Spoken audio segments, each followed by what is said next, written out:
आदरणीय महानुभाव, आज 10 जुलाई रविवासरीय जीवन कैसे जिए के इस कार्यक्रम में आप सभी का बहुत बहुत हार्दिक स्वागत, अभिनंदन, नमस्कार, प्रणाम। आइए आज का सुमधुर भजन हम लोग सुनते हैं।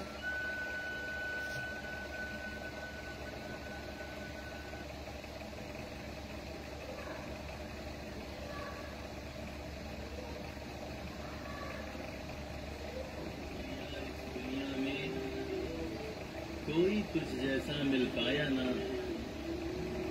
धन्य सुदामा गरीबी में भी स्वाभिमान घटाया ना। एक बार सुदामा ने कृष्ण से पूछा, कन्हैया, दोस्ती का मतलब क्या होता है? इस पर कृष्ण ने बहुत सुंदर जवाब दिया कि मित्र सुदामा, दोस्ती तो मतलब से कोसों दूर होती है। जहां दोस्ती होती है वहां मतलब नहीं होता, और जहां मतलब होता है वो दोस्ती नहीं होती। और दोस्तों, इस दुनिया को सच्ची दोस्ती का मतलब कृष्ण और सुदामा की दोस्ती ने ही बताया था कि कैसे एक दोस्त के बिना कुछ कहे दूसरा दोस्त उसके अंतर्मन की बातें जान जाता है।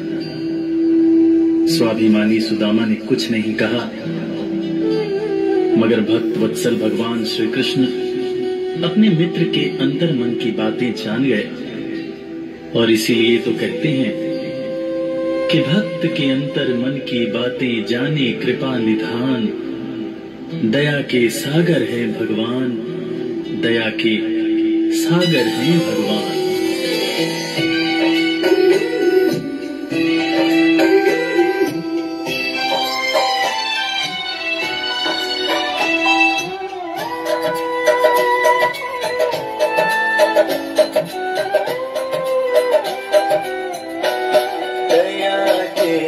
सागर है भगवान, दया के सागर है भगवान, दया के सागर है भगवान, दया के सागर है भगवान। भक्त के अंतर मन की बातें, भक्त के अंतर मन की बातें जाने कृपा निधान, दया के सागर है भगवान, दया के सागर है भगवान, दया के सागर है भगवान, दया के सागर है भगवान। गरीबी से बेहाल सुदामा की पत्नी सुशीला एक दिन सुदामा से कहने लगी, देखो जी, घर में बच्चे भूखे हैं, घर में अनाज का एक दाना भी नहीं है, तन ढकने के जो कपड़े हैं वो भी फटते जा रहे हैं। आप कहते हो कि आपके मित्र द्वारकाधीश हैं। एक मित्र के राजा रहते हुए दूसरा मित्र अगर दुख झेले तो लानत है ऐसी मित्रता पर। आप अपने दोस्त के पास जाते क्यों नहीं? अरे अगर वो चाहे तो हमारी सारी समस्याएं एक पल में दूर हो जाएंगी।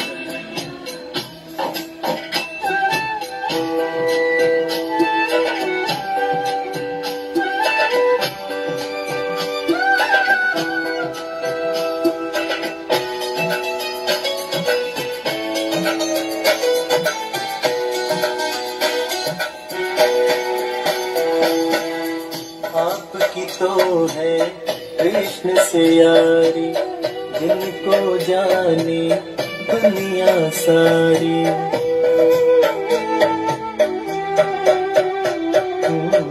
आपकी तो है कृष्ण से यारी, जिनको जाने दुनिया सारी। मित्र के पास में जाते नहीं हो, हाल क्यों अपना सुनाते नहीं हो। सारी समस्याओं का होगा, सारी समस्याओं का होगा पल में समाधान। दया के सागर है भगवान, दया के सागर है भगवान। दया के सागर है भगवान, दया के सागर है भगवान। पत्नी के ताने सुनकर सुदामा ने आखिरकार द्वारका जाने का निश्चय किया। नंगे पांव, तन पर फटे कपड़े, कमजोर शरीर और हाथ में लाठी लिए सुदामा द्वारकाधीश के महल के दरवाजे पर पहुंचते हैं और खुद को श्री कृष्ण के बचपन का मित्र बताते हुए महल के अंदर जाने का प्रयास करते हैं। द्वारपाल सुदामा को देखकर और उनकी बातें सुनकर चकित हो जाते हैं कि भला एक राजा और एक भिखारी की कैसी दोस्ती।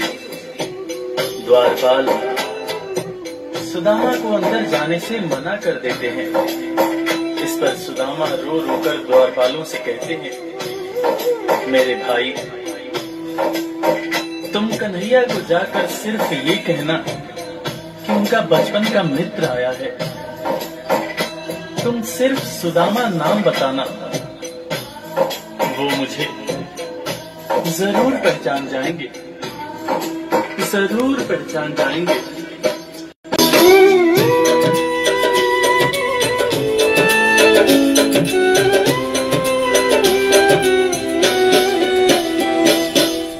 विप्र सुदामा द्वारकाए, द्वारपाल से अरज लगाए।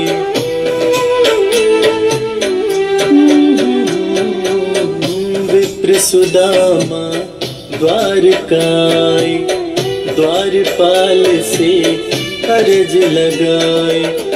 जाके कन्हैया को बतला दो, मेरे दिल का हाल सुना दो। सिर्फ सुदामा नाम बताना, सिर्फ सुदामा नाम बताना, जाएंगे पहचान। दया के सागर है भगवान, दया के सागर है भगवान। दया के सागर है भगवान, दया के सागर है भगवान। सुदामा की जिद के आगे मजबूर होकर द्वारकाधीश के महल का द्वारपाल कन्हैया के पास सुदामा का संदेश लेकर आता है और अंदर आकर श्री कृष्ण से कहता है, शीस पगा न झगा तन में प्रभु जान इकवाही बसै कही ग्रामा। धोती फटी सिलटी दुपटी अरुपाय उपान हकी नहीं सामा। द्वार खड़ियो द्विज दुर्बल एक रह्यो चकिसों वसुधा अभिरामा। पूछत दीन दयाल को धाम, बतावत आपनो नाम सुदामा। द्वारपाल के मुंह से सुदामा का नाम सुनते ही श्री कृष्ण नंगे पांव महल के दरवाजे की तरफ दौड़ लगाने लगते हैं। महल के सारे लोग यह देखकर चकित हो जाते हैं कि आखिर ये कौन आया है जिसको देखने के लिए स्वयं द्वारकाधीश दौड़े जा रहे हैं। श्री कृष्ण की आंखों से आंसुओं की धार धारा प्रवाह बह रही थी, और बहे भी क्यों ना, आखिर उनके बचपन का मित्र सुदामा जो आया था।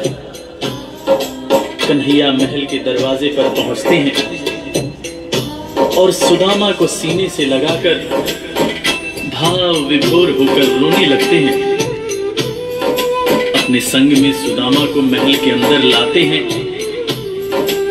और अपने साथ अपनी बराबरी में सुदामा को बिठाकर अपने आंसुओं से अपने बचपन के मित्र सुदामा के पांव पखारते हैं। इसीलिए तो कहते हैं कि दोस्त हो तो कृष्ण जैसा, दोस्त हो तो कृष्ण जैसा।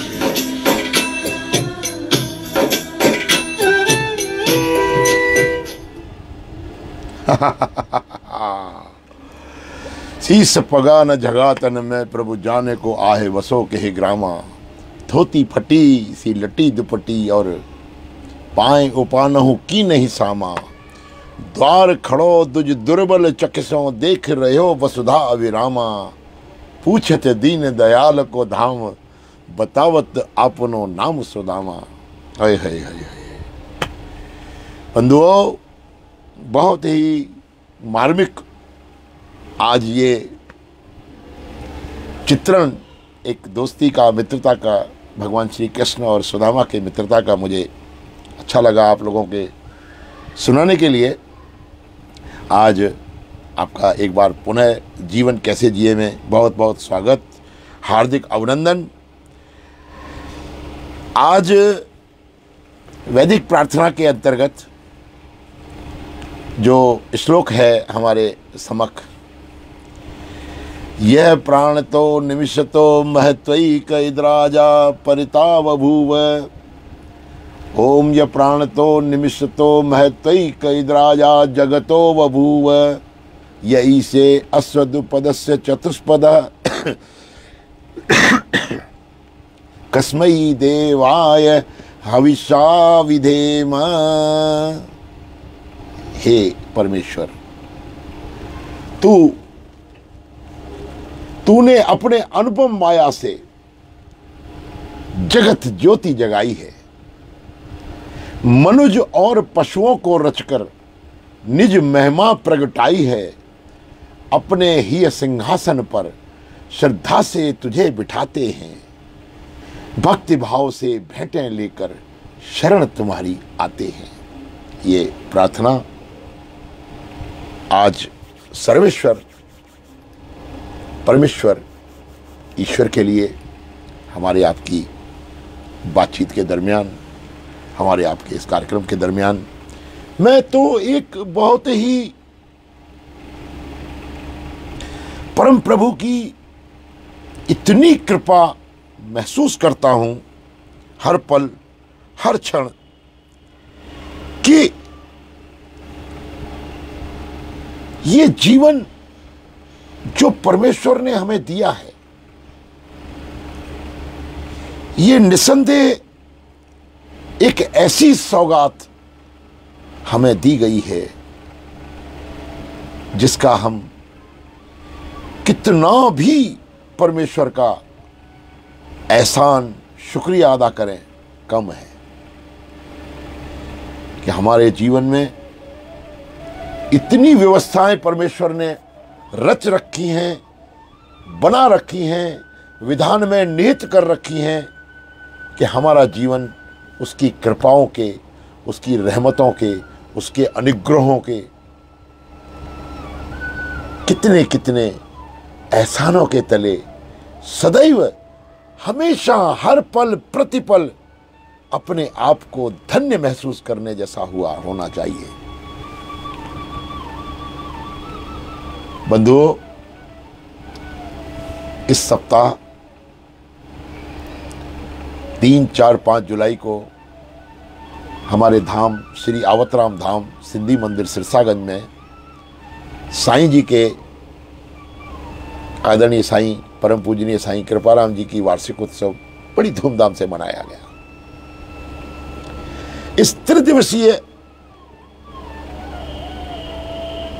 महोत्सव में, इस उत्सव में कहां कहां से लोगों ने भाग लिया, आए, यहाँ श्री गुरु गद्दी के दर्शन किए, इस पावन धाम पर अपने जीवन को धन्य माना, यहाँ की सेवाओं में, यहाँ की व्यवस्थाओं में अपना एकजुट होकर, एक मन होकर, तन मन धन से उन्होंने सभी प्रकार की सेवाएं की, जिसके लिए मैं साईं के चरणों का दास और उनका अनुग्रह पात्र आप सभी को बहुत बहुत धन्यवाद और शुभकामनाएं देता है। इस वर्षी महोत्सव की जितनी भी व्यवस्थाएं रहीं, उन सभी व्यवस्थाओं को आप सभी ने बहुत ही सुंदर तरीके से पूर्ण किया, समापन किया। भोग साहब का समापन हुआ। बहुत ही ऐसी व्यवस्था, ऐसा भंडारा, ऐसा इत्यादि लंगर वगैरह चलाया गया तीनों दिन, जो निश्चय ही आप सभी लोगों के सहयोग के लिए मेरा बहुत बहुत धन्यवाद। एक विशेष बात इस दरमियान, 3 दिनों के दरमियान मैंने जो महसूस की कि हे सदगुरु, ये तेरा जीवन, ये मेरा जीवन तेरा ऋणी है। तू अपार शक्तियों का दाता है, तू अपार व्यवस्थाओं का व्यवस्थापक है। इस असार संसार में एक जीव जिसकी कोई भी औकात नहीं है, उसमें तूने अपार शक्तियों का, अपार कृपाओं का, अपार रहमतों का प्रदान करके हम सभी प्राणियों को, न केवल मनुष्य मात्र को बल्कि सभी जीवात्माओं को तूने कृतकृत्य किया है। हे प्रभु, तेरा बहुत बहुत धन्यवाद। हे परमेश्वर, तेरा बहुत बहुत जीवन में हमारा आभार, शुक्रिया कि तूने हमें ऐसा जीवन दिया है कि सद्गुरुओं के चरणों में बैठकर हम तेरे गुणगान कर पाते हैं।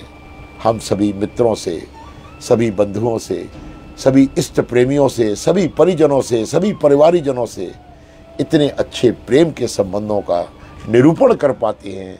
इसमें हमारा भी बहुत बहुत सद्गुरु, आपका बहुत बहुत कृपा, आपका बहुत बहुत धन्यवाद, आपका बहुत बहुत शुक्राना। इसी दरमियान 5 तारीख को प्रातःकाल एक यज्ञ का आयोजन किया गया था, स्मृति महायज्ञ, जिसमें तकरीबन नगर के सभी बाहर से आए हुए सभी मित्र, प्रेमी जन उपस्थित हुए। उन्होंने बहुत बहुत आनंद लिया और अपने आध्यात्म जीवन को यहाँ इस स्थान पर आकर कुछ विकसित होने के लिए कुछ मार्गदर्शन, कुछ प्रेरणा इस यज्ञ से प्राप्त की। मैं बहुत बहुत धन्यवाद करता हूँ उन सभी उपस्थित नागरिकों का, हम सभी बंधुओं का, जिन्होंने इस प्रकार के आयोजन को बहुत ही सुंदर तरीके से आयोजित करके समाप्त किया। एक विशेष बात और यह है कि हमारे जीवन में सद्गुरु अथवा गुरु बहुत अधिक महत्व रखते हैं। ऐसी स्थिति में गुरु पर्व यानी गुरु पूर्णिमा संपूर्ण संसार के लिए एक ऐसी परमेश्वर के द्वारा दी हुई व्यवस्था, विधान, जिसमें हमारे आपके सभी के सामाजिक जो गुरु परंपरा की पूजन इत्यादि का कार्यक्रम होता है, वो 2 दिन बाद यानी 13 तारीख को, 13 जुलाई को इस माह मनाया जाएगा। भारतीय सनातन धर्म में गुरु पूजन की परंपरा बहुत ही प्राचीनतम है और इस परंपरा के अंतर्गत गुरु पूर्णिमा का महोत्सव संपूर्ण देश में, विदेश में, जहाँ जहाँ भी मेरे हिंदू सनातन धर्म के, हिंदू परिवारों के गुरु परंपरा को मानने वाले लोग, व्यक्ति रहते हैं, वो इस दिवस अपने गुरु का पूजन करते हैं। और हमारे मित्र प्रेमी जितने भी हैं इस गुरु गद्दी से जो संबंधित हैं, वो सभी भी श्री गुरु महाराज के पूजन हेतु हमारे सानिध्य पाकर, हम उनका सानिध्य पाकर गुरु महाराज का पूजन करेंगे। और वो व्यवस्था 13 जुलाई को हमारे उल्लासनगर निवास स्थान पर आयोजित की जा रही है। आप सभी को उसकी सूचना है, आप सभी उसमें आ सकते हैं। अपने गुरु दरबार में अपने गुरु के प्रति हाजिरी लगा सकते हैं। मुझे बड़ी प्रसन्नता होगी आप सभी के साथ मैं सद्गुरुओं का, गुरु परंपरा में गुरुओं का पूजन कर सकूंगा। गुरु कुमार शिष कुंभ है, गड़गड़ काढ़े खोट, अंतर हाथ सहार दे, बाहर मारे चोट। बंधुओं, हमारे जीवन में गुरु का महत्व अवर्णनीय है। कहा नहीं जा सकता कि गुरु क्या करता है, गुरु क्या है, गुरु की क्या गरिमा है, हमारे जीवन में गुरु कौन है, गुरु का क्या विषय है, गुरु अपने आप में कैसी व्यवस्था जो अपने आप को सद्गुरु कहकर परम प्रभु से एक ऐसा ब्रिज का माध्यम इंसान और ईश्वर के बीच सामाजिक रूप से भी, पारिवारिक रूप से भी, सभी प्रकार से गुरु एक व्यक्ति विशेष होने के नाते भी अपनी सभी प्रेरणाओं का, अपने सभी मार्गदर्शन का हमको आभास कराते हैं, हमको एहसास कराते हैं। हमारे जीवन में समय समय पर हमारे इस भवसागर में जिए जाने वाले जीवन को मार्गदर्शित करते हैं, मार्ग प्रदर्शन करते हैं, मार्ग बताते हैं, अथवा खुद भी उस राह पर चलकर हमें तरह तरह से हमारे जीवन को प्रशस्त करते हैं। इसलिए गुरु नमनीय है, प्रणम्य है और गुरु की इस गरिमा का हमारे जीवन पर बहुत ही गहरा प्रभाव पड़ता है। मैं अक्सर इस बात को कहता हूं, गुरु जो व्यक्ति विशेष का भाव नहीं आता, गुरु एक ऐसा भाव है जो आध्यात्मिक विचारों का, ईश्वरीय विचारों का, सद्विचारों का, एक सभी संत महापुरुषों के विचारों का एक बहुत बड़ा पुंज है। गुरु एक व्यक्ति विशेष नहीं है। जिस प्रकार से हमारे यहाँ श्री गुरु ग्रंथ साहब जी का गुरु का महत्व, गुरु की परंपरा के अंतर्गत श्री गुरु ग्रंथ साहब जी को हम अपना गुरु मानते हैं, उसमें भी गुरु किसी व्यक्ति विशेष के साथ साथ एक सीमा तक 10 गुरुओं का, गुरु नानक देव जी से लेके गुरु गोविंद सिंह जी तक 10 गुरुओं का प्रावधान है। परंतु जब इन 10 गुरुओं के मार्गदर्शन संसार को मिले और ऐसा भाव गुरु परंपरागत आया, तो इस चीज का निष्पादन किया गया, इस चीज का प्रतिपादन किया गया कि समस्त सद्गुरुओं की, समस्त महापुरुषों की वाणियों को इस गुरु ग्रंथ साहब पर संकलित करके एक विचारों का अलौकिक पुंज श्री गुरु ग्रंथ साहब के रूप में इस गुरु को गरिमा का प्रदान हमारे संसार द्वारा, हमारी मान्यताओं द्वारा, हमारे जीवन के अपने मूल्यों के निष्पादन द्वारा इस गुरु ग्रंथ साहब को गुरु माना गया। इसी गुरु परंपरा के अंतर्गत, इसी गुरु गद्दी से संबंधित सभी हम जो मनुष्य जीव हैं, जितने भी इस संसार में मनुष्य जीव हैं, उन सब में अपने अपने गुरुओं का बहुत ही गहरा प्रभाव परिलक्षित होता है, दिखाई देता है। इस संसार में गुरु की महिमा अनंत है, गुरु की महिमा अनंत, अनंत कियो उपकार। गुरु सामान्य भाषा में गु यानी गूढ़तम, यानी गुह्य, यानी रहस्यमय, और रू यानी रूहानी प्रकाश। गु यानी अंधकारमय, रहस्यमय, गूढ़ अथवा अदृश्य भावों को, अदृश्य विचारों को हमारे मन में, हमारे प्राण में, हमारे जीवन में अपने मार्ग निर्देशन के अनुसार रूहानी प्रकाश की ओर जो भी व्यक्ति ले जाता है, उसको गुरु की संज्ञा दी गई है। ऐसा मानना है ऐसी अवमानना है। ऐसा समाज में गुरु परंपरा का बहुत ही गहरा प्रभाव देखने में आता है।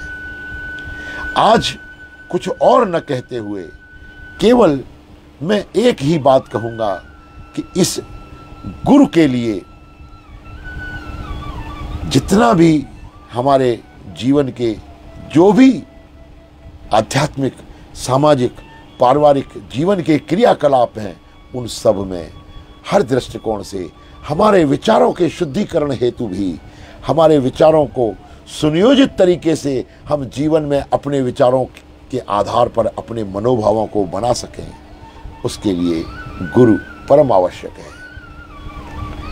ऐसी प्राचीनतम पुराणों में एक कथा आती है जिसमें ये कहा गया है कि गुरु के बिना कोई गति नहीं है। भगवान श्री विष्णु जी के दरबार में प्रतिदिन नारद मुनि जाया करते थे। संपूर्ण ब्रह्मांड की भगवान को खोज खबर देकर वो इस बात को भगवान के साथ साझा करते थे कि आज पृथ्वी पर क्या हो रहा है, कैसे हो रहा है, इत्यादि इत्यादि। यानी भगवान के जो मीडिया ग्रुप के अध्यक्ष थे वो श्री नारद मुनि रहे। सभी प्रकार की खबरें उनको देते थे। एक दिन खबरें देते हुए उनके करताल, हाथ में जो करताल बजाते थे, जिससे करताल ध्वनि करते हुए नारायण नारायण कहते हुए नारद जी सदैव गुरु दरबार में, भगवान विष्णु के दरबार में आना जाना रहता था। उनको सभी समाचारों से अवगत कराते थे, अथवा जैसी भी नारद मुनि जी की जो भी भूमिका रही है वो आप सभी को विदित है। एक दिन अपने करताल वहाँ भगवान श्री विष्णु जी के दरबार में भूल गए और उनका जाना, ये जाने के बाद पुनः करताल लेने का आना, तो देखना उनका इस बात का कि भगवान विष्णु के दरबार में जहाँ वैकुंठ धाम बना हुआ है, दरबार सजा हुआ है, वहाँ कुछ मजदूर काम कर रहे हैं, वहाँ मिट्टी खोदी जा रही है। ऐसा देखकर नारद ने भगवान से प्रश्न किया, हे श्री हरि, आप ये मिट्टी क्यों खुदवा रहे हैं? यहाँ मिट्टी का क्या काम वैकुंठ में? भगवान श्री विष्णु जी ने कहा, नारद जी आप इस बात को छोड़ दीजिए, ये हमारा अपना कुछ काम है, हम उसको करवा रहे हैं। बोला, नहीं प्रभु, मुझे बताइए। वस्तुस्थिति ये थी कि जिस जगह पर नारद मुनि बैठते थे भगवान के समीप, भगवान के सानिध्य में, उस जगह की मिट्टी को वो खुदवाया जा रहा था। भगवान श्री हरि ने कहा कि तुम पूछ रहे हो इतना जिद से, तो मैं तुम्हें बता रहा हूँ कि हे नारद, तुम निगुरे हो, तुम्हारा कोई गुरु नहीं है, इसलिए तुम यहाँ हमारे वैकुंठ धाम में बैठते भी हो तो हम रोजाना प्रतिदिन तुम्हारे इस स्थान की मिट्टी को हम बाहर फेंकवा के फिर बाहर से नई मिट्टी रोज डलवा लेते हैं। भगवान का कौतूहल, भगवान की माया, भगवान की लीला। इस बात को सुनकर नारद जी बहुत हतप्रभ रहे। उन्होंने कहा, प्रभु ऐसी क्या बात थी, आप हमसे कह सकते थे। बोला, नहीं, निगुरा व्यक्ति जहाँ बैठता है वहाँ उसका बैठने का स्थान कम से कम 9 foot, 3 foot by 3 foot by 3 foot, 27 foot उसकी मिट्टी को हमको रोज निकालना पड़ता है। उन्होंने कहा, प्रभु आप हमको आदेश करते, हम कोई गुरु बना लेते। उन्होंने कहा, ठीक है, अगर ऐसी बात है तो गुरु बना लो। इतनी बात सुनकर नारद प्रसन्नता से उठे और थोड़ा सा जाने को उद्यत हुए। उनके दिमाग में यह ख्याल आया कि प्रभु मैं गुरु बनाऊं किसको? बोला, ये आपकी जिसके प्रति श्रद्धा, जिसके प्रति प्रेम, जिसके प्रति आस्था, जिसके प्रति भाव हो, तुम उसी को गुरु बना लो। उन्होंने कहा, नहीं महाराज। 100 तरह के प्रश्न नारद मुनि ने उनसे किए। भगवान ने कहा, भाई ये तुम्हारा काम है, तुम किसको गुरु बनाते हो। मैं तो इतना कहूँगा, तुम्हें कल सवेरे जो सुबह स्नान करने के पश्चात जो पहला व्यक्ति दिखाई दे तुम उसी को गुरु बना लो। ये ऐसी कथा हमारे पुराणों में आती है। ये मैं कथा आपको गुरु पर्व, गुरु पूर्णिमा के अवसर पर आप लोगों से साझा कर रहा हूँ, जैसा मैंने अपने गुरु महाराज के द्वारा सुन रखी है। तो नारद जी बोले, अरे ये तो ठीक है। तो वैतरणी नदी, स्वर्ग की नदी में प्रतिदिन स्नान करने जाया करते थे नारद जी। सवेरे सवेरे उन्होंने स्नान के बाद देखा कि उधर से एक व्यक्ति चला आ रहा है। तो उस व्यक्ति के आने से ही उन्होंने जो भी उनके पास वस्त्र, अपने धोती इत्यादि गीले वस्त्र थे, वो उनको गले में डालकर और उनसे कहा, प्रभु आप मेरे गुरु हो। नारद मुनि की इस तरह का व्यवहार देख के वो व्यक्ति, जो एक शिकारी था, आखेटक था, उसने कहा, भाई मैं गुरु वगैरह कुछ नहीं जानता हूं, मुझे तुम गुरु क्यों बना रहे हो? तुम तो स्वयं मुनि हो, तुम्हारे वस्त्रों से ऐसा, भगवा वस्त्रों से ऐसा लग रहा है कि तुम स्वयं गुरु हो, तो तुम किसको गुरु बना रहे हो? मैं तुम्हारा गुरु बनने लायक नहीं हूँ, मैं तो आखेटक हूँ, मैं तो शिकारी हूँ, मेरी जो जीविका है वो शिकार करके मैं अपना जीविका उपार्जन करता हूँ, मैं तो तुम्हारा गुरु बन नहीं सकता। नारद जी ने कहा, नहीं नहीं, मुझे ऐसा आदेश हुआ है कि आप ही मेरे गुरु हैं।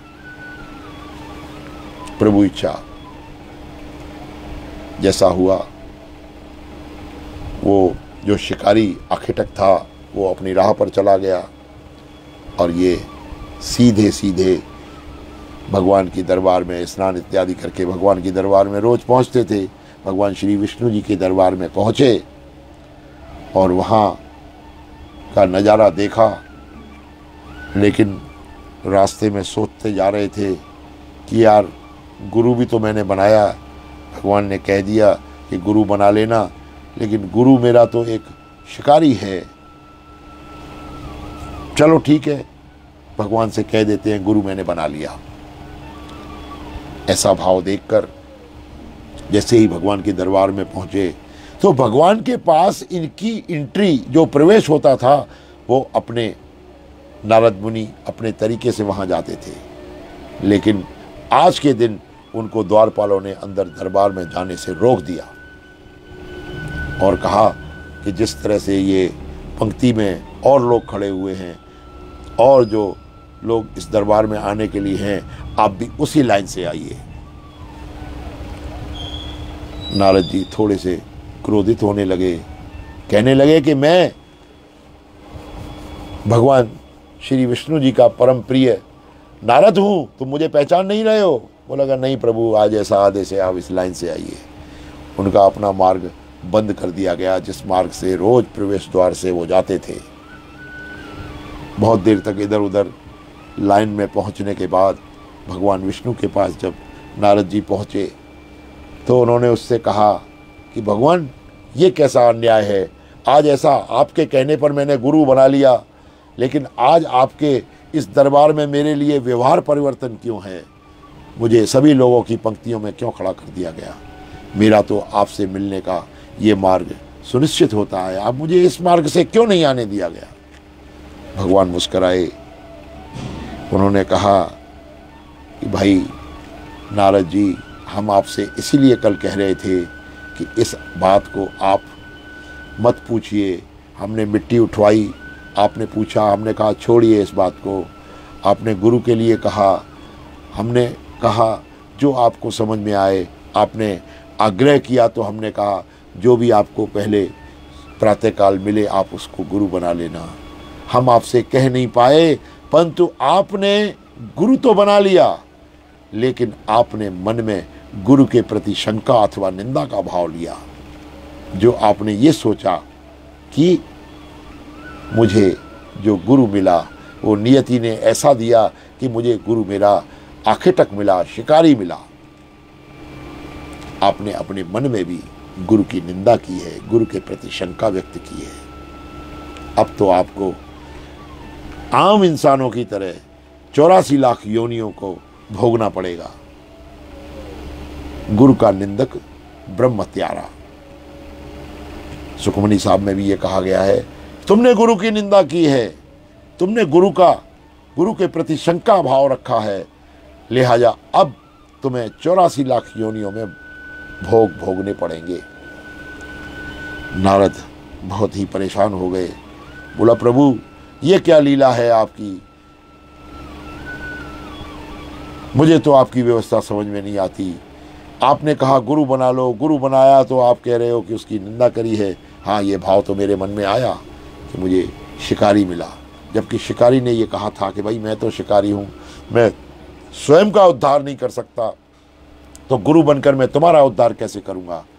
परंतु नहीं प्रभु, अब हो गया सो हो गया, मुझे बताओ मैं क्या करूँ। ये 84 लाख योनियाँ तो सभी साधारण समाज के लिए, सभी प्राणियों के लिए और सभी इंसानों के लिए नियत हैं। मैं तो आपका परम शिष्य हूँ, मैं तो आपका परम प्रेमी हूँ, आप मेरे लिए ये 84 लाख का प्रावधान कर दिया, मैं तो गया काम से। नारद जी की इस बात को सुनकर प्रभु फिर मुस्कुराए।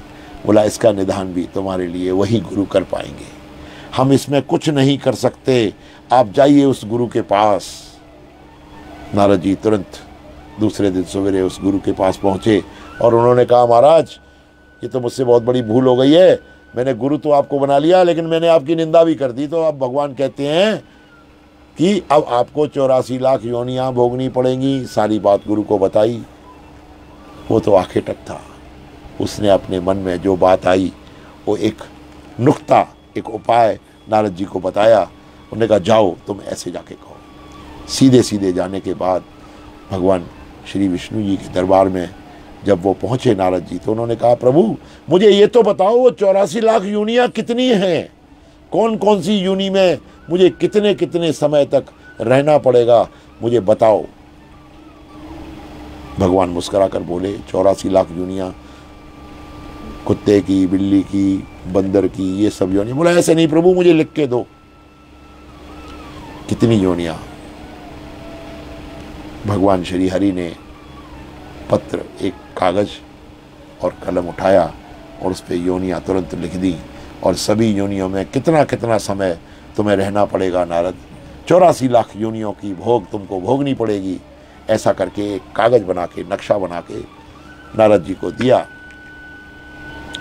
काफी बड़ा नक्शा था।